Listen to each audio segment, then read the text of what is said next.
Now is the winter of our discontent. Make glorious summer by this son of York, and all the clouds that lowered upon our house, in the deep bosom of the ocean buried. Now are our brows bound with victorious wreaths, our bruised arms hung up for monuments, our stern alarms changed to merry meetings, our dreadful marches to delightful measures. Grim-visaged war hath smoothed his wrinkled front, and now, instead of mounting barbed steeds to fright the souls of fearful adversaries, he capers nimbly in a lady's chamber, to the lascivious pleasing of a lute.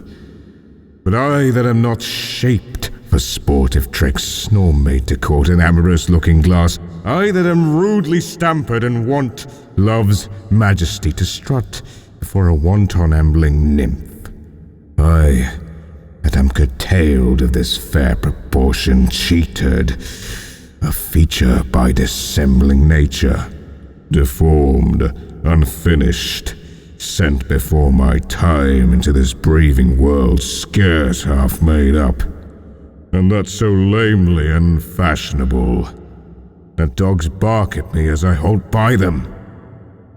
Why, I in this weak, piping time of peace have no delight to pass away the time, less to spy my shadow in the sun, descant on mine own deformity, and therefore, since I cannot prove a lover to entertain these farewell-spoken days, I am determined to prove a villain, and hate the idle pleasures of these days.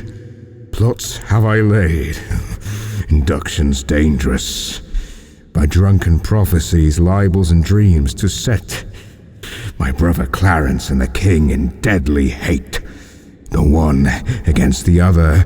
And if King Edward be as true and just as I am subtle, false, and treacherous, this day should Clarence closely be mewed up about a prophecy which says that she of Edward's heirs the murderer shall be. Die thoughts down to my soul. Here Clarence comes.